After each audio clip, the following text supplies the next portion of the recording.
Well, here's a loaded question for you. Ever wondered what heaven's actually like? Our next guest says she's been there after a basic hospital procedure went horribly wrong. Here to share her unbelievable story, the author of Waking Up in Heaven, Crystal McVea. Good to see you this morning. Rachel, nice to meet you. So back in 2009, you go into the hospital. You were being treated for pancreatitis. Yes, ma'am. It's not usually fatal. What happened?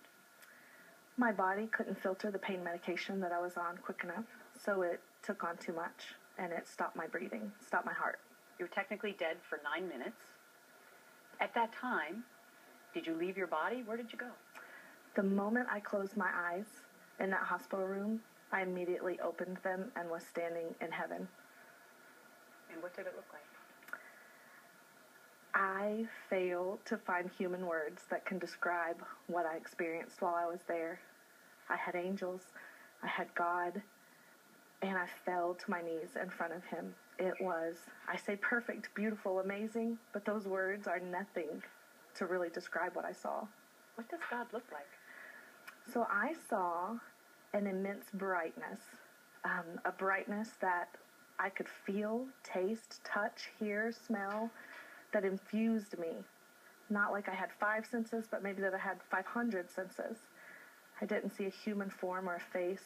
I just saw his presence and felt him and heard him. Did he speak to you? Yes, the entire time I was there, we communicated. No words, just very effortlessly. But when I came back, I was only allowed to remember a few things. So twice he gave you the choice to go back down to the earth into Yes, your ma'am. body. And twice you chose to stay with him. Yes, ma'am. Why? All my life, I was a doubter. I'd gone to church all my life. I had heard the stories, and I wanted to believe that he was real. But deep in my heart, I just didn't know if he was. And so to close my eyes and open them and be standing in front of the creator of not only the universe, but of me, I never wanted to leave that.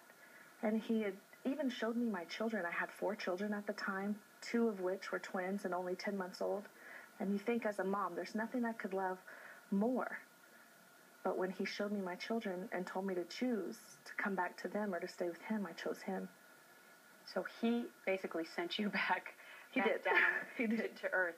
Now here's the thing. You said in your life prior to this that you'd broken almost every one of the 10 commandments. Yep, probably. We won't go into all the details now. Right. It's in your book. You said that he took away that shame from you. Yes, and you were ma'am. free to live your life honoring him moving forward. Yes, ma'am.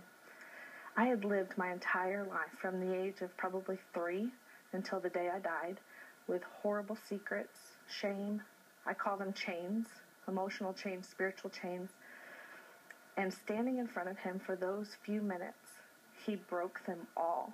And he freed me from the shame that I had just felt my entire life.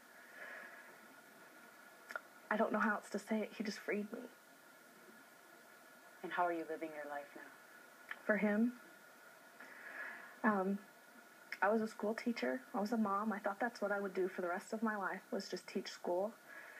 I don't like public speaking, so this always makes me laugh that this is what he sent me back to do. But my message is simple, is that if he could free somebody like me and love somebody like me, then he loves us all. And that I was a doubter. I know what it feels like to doubt his existence and to doubt that there's a place that we really go after this. And now I just want to tell people that it's real and that I experienced it. It's an amazing story. Crystal McVea, the author of Waking Up in Heaven. The book comes out today.